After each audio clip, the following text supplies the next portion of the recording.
सपा की राष्ट्रीय कार्यकारिणी के नए रोड मैप ने सबको चौंका दिया है। इसमें कई नए प्रयोग किए गए हैं। उत्तर प्रदेश की सियासी बिसात पर हमेशा से जातीय समीकरण अहम रहे हैं, जिसकी तस्वीर रविवार को गठित हुई सपा की नई राष्ट्रीय कार्यकारिणी में दिखाई दी।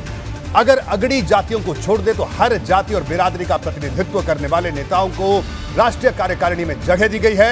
हालांकि सपा की इस रणनीति को लेकर पार्टी के अंदर से ही दबे सुर में ही सही विरोध के स्वर भी उठने लगे।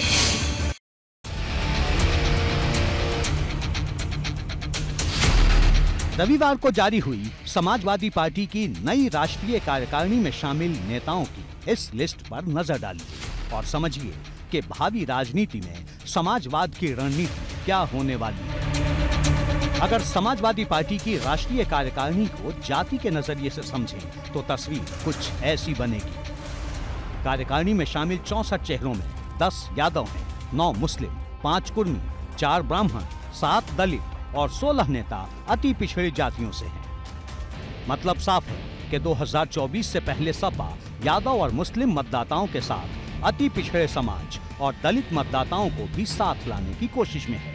ये बात और है कि सपा के नेताओं को जातीय समीकरण के लिहाज से राष्ट्रीय कार्यकारिणी के गठन से इनकार है। की जिम्मेदारी समाजवादी पार्टी के राष्ट्रीय अध्यक्ष अखिलेश यादव ने दिया है तो स्वाभाविक रूप से जो संगठन का मजबूत बनाने का जिम्मेदारी मुझ पर दिया है उस जवाबदेही पर 100% में खरा उतरने का प्रयास करूंगा और इसके लिए मैं राष्ट्रीय अध्यक्ष अखिलेश यादव को बहुत धन्यवाद देता हूं। दिलचस्प बात यह है कि सपा राष्ट्रीय कार्यकारिणी में ब्राह्मण नेताओं को छोड़ दें तो अगड़ी जातियों से आने वाले किसी भी पार्टी नेता को राष्ट्रीय महासचिव के रूप में कार्यकारिणी में जगह नहीं मिली, जिस पर पार्टी के अंदर नाराजगी दिखाई दे रही है। गाजीपुर के जमानिया से विधायक ओम प्रकाश सिंह ने ट्वीट के जरिए नाराजगी जाहिर की। हालांकि उन्होंने साफ लफ्जों में कुछ नहीं कहा और ट्वीट को कुछ ही देर बाद डिलीट भी कर दिया। ओम प्रकाश सिंह ने अपने ट्वीट में लिखा था, ये अलग बात है मैंने कभी जताया नहीं, मगर तू ये न समझ तूने दिल दुखाया नहीं।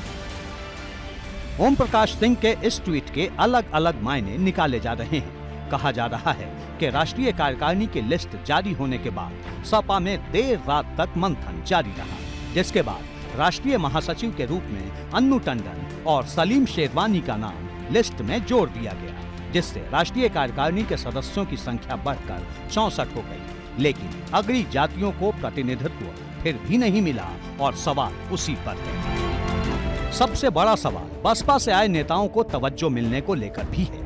सपा की राष्ट्रीय कार्यकारिणी में रामअचल राजभर, लालजी वर्मा और स्वामी प्रसाद मौर्य सरीखे नेताओं को जगह मिलने पर है। बेचारे आए तो इनको एमएलसी बना दिया।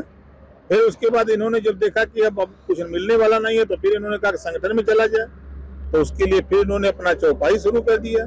तो चौपाई जब रटा तो पुरस्कार में फिर अखिलेश जी ने कहा कि नहीं भाई अब महासचिव बन जाओ, अब जो है एकदम शूद्रों को घेरो, लेकिन जब सरकार बन जाएगी तो इनको अशुद्ध बना दो, अपने शुद्ध बन करके सरकार चलाओ, एक जाति को हिस्सा दो, शेष जाति को छोड़ दो। जाहिर है सपा का कार्यकारिणी संदेश दूर तक असर दिखाने वाला है। एबीपी गंगा के लिए लखनऊ से अनुभव शुक्ला के साथ ब्यूरो रिपोर्ट।